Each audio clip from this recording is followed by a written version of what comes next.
नमस्कार साथियों, मैं बालमुकुंद धुरिया।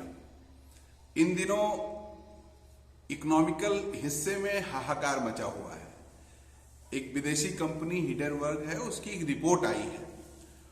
रिपोर्ट आई है कि भारत का एक उद्यमी जो रॉकेट की गति से अमीर हो रहा है और देखते ही देखते दुनिया के अमीरों की लिस्ट में नंबर 3 पे आ गया। उसकी कार्यशैली में, उसके कार्य में बड़ा फ्रॉड है और ये हमको लगता है उसकी रिपोर्ट के अनुसार कि इधर दशकों का या सदी का सबसे बड़ा स्कैम है, घोटाला है। अब होना क्या था, रिपोर्ट आने के बाद इतनी विश्वसनीयता है उस कंपनी की जिसने रिपोर्ट दी है, तो उसके बाद अडानी साहब, आप सही समझ रहे हैं, मैं अडानी जी की बात कर रहा हूं, तो अडानी साहब के शेयर जो है वो धड़ाधड़ गिरने लगे और देखते ही देखते दुनिया के नंबर 3 के अमीर आदमी अडानी, वो दुनिया के 20 लोगों के अमीरों की लिस्ट से भी बाहर हो गए।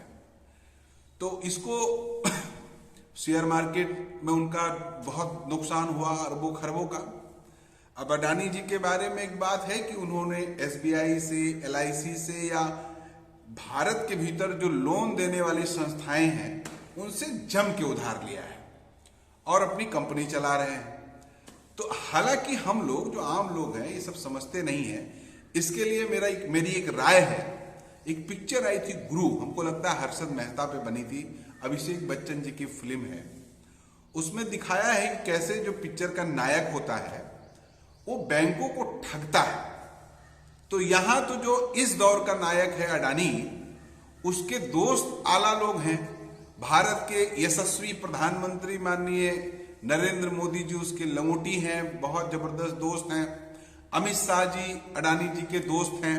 और जब ये दोनों दोस्त हैं, जब सैया भय कोतवाल तो डर काहे का, तो भारत का कौन सा बैंक है जो अडानी जी को लोन नहीं देगा। बड़ी चर्चित बात है कि अभी NDTV में कुछ लोग, रवीश कुमार जी जैसे लोग कुछ प्रो जनता की खबर दिखाते थे, तो महाशय ने NDTV ही खरीद लिया और ये पैसा अपने पास से नहीं लिया, किसी बैंक से लोन लेके NDTV खरीद लिया।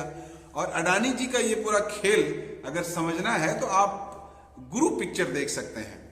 और उससे भी अगर ना समझ में आए तो अभी एक बहुत ही मशहूर कॉमेडियन थे जसपाल भट्टी जी, उन्होंने पानी पूरी पे एक एपिसोड बनाया था कि कैसे पानी पूरी को इन्होंने ग्लैमराइज करके उसके शेयर बाजार में उतारे और 5,000 का धंधा करने वाला, 5,000 की कैपिटल लगाने वाला आदमी करोड़ों का कमाता है। तो इससे भी हम लोग मजाक में ही समझ सकते हैं कि अडानी जी ने क्या खेल किया होगा। तो ये जो खेल हुआ ये हर दौर में होता रहा है, चाहे हर्षद मेहता हो या इस तरह से बहुत सारे चीटर हमारे देश में हुए हैं। 2-4 लोग बाहर भागे हुए हैं अभी, विजय माल्या और नीरव मोदी एसेट्रा इस तरह के। तो लेकिन अडानी जी में एक बात बड़ा विशेष है कि अडानी जी का जो उद्भव है वो संस्थागत और गवर्नमेंट के संरक्षण में इनका उद्भव हुआ है। इनके हर कलाकारी वाले काम में माननीय प्रधानमंत्री जी और उनकी सरकार का 200% समर्थन है, सपोर्ट है। ये एक नई बात है।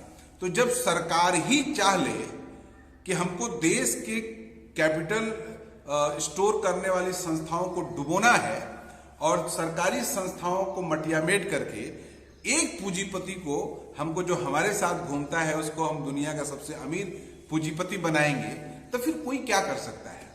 तो इस हिडेनबर्ग की रिपोर्ट का अगर कुछ आउटपुट होगा तो उसका जिम्मेदार माननीय नरेंद्र मोदी जी कैसे नहीं होंगे। अगर भारत का पैसा खरबों रुपया डूबा है और इसको डुबाने में अडानी जी ने कोई कसर नहीं छोड़ी है, तो इस जवाबदेही से माननीय प्रधानमंत्री जी कैसे बचेंगे, ये एक बहुत बड़ा सवाल है। और इसको इसी तरह से समझना होगा कि ये कोई खेल नहीं है। हम आप तो समझ नहीं रहे, बहुत सारे लोग आत्महत्या करने की कगार पे पहुंच जाएंगे। बहुत सारे लोगों का कुछ पता नहीं चलेगा कि वो करे क्या, और अडानी जैसे लोगों का तो कुछ होगा नहीं। उनकी दौलत इतनी है कि उनके खाने और जीने के बाद ये अनाकूत दौलत उनके निजी किसी उसके लिए नहीं है। वो तो फ्रॉड करके अपना नाम दुनिया के पैमाने पे रोशन कर रहे हैं। हम कह रहे सब उनका डूब जाए तो भाग जाएंगे कहीं पर, किसी ऐसे देश में जिससे प्रत्यारोपण संधि हमारी ठीक ठाक ना हो, तो वहां भाग के अपना काम चलाएंगे। लेकिन हमारे यहाँ के जो लोग डूब मर रहे हैं उनका क्या होगा? इसी तरह से आप देखिए सहारा समूह, अभी लोग हम देख रहे हैं सहारा समूह से ठगे हुए लोग, सुब्रतो राय सहारा वाले गोल से ठगे हुए लोग इस समय धरना प्रदर्शन का मूड बना रहे हैं, एक संगठन बना के। आप सोचिए सुब्रतो राय सहारा के ऊपर इसका क्या प्रभाव पड़ रहा है। वो आदमी आलीशान जिंदगी जी रहा है, आपके पैसे से अपना धंधा किया, गवर्नमेंट ने उसको धंधा करने की पूरी छूट दी। कौन गवर्नमेंट थी ये आप जानिए, छूट दी और धंधा करके जनता का पैसा लूट के बैठा हुआ है। तो इस तरह से जो लुटेरे होते हैं, इनकी जो मार होती है वो पड़ती तो जनता के ऊपर है, और जनता के ऊपर चाहे जितना मार पड़ जाए, इनका क्या होता है? पिछले दिनों जेल वोल रह गया है सुब्रतो राय, फिर अपना मस्ती में है।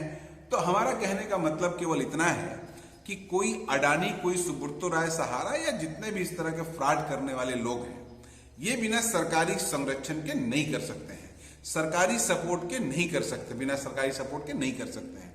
इसलिए ऐसे लोगों के उद्भव और ऐसे लोगों के पराभव की जिम्मेदारी सरकार की है और सरकार को इसकी जिम्मेदारी लेनी चाहिए। इसलिए आज अडानी का चाहे जो हो रहा हो, लेकिन अडानी के कारण अगर एक भी भारतीय को नुकसान हो रहा है तो उसकी जिम्मेदारी माननीय प्रधानमंत्री जी की है, इससे वो बरी नहीं रह सकते हैं। और वो देश को तो चौपट कर ही रहे हैं, इसलिए आप सब समझिए ये हंसी मजाक का विषय नहीं है।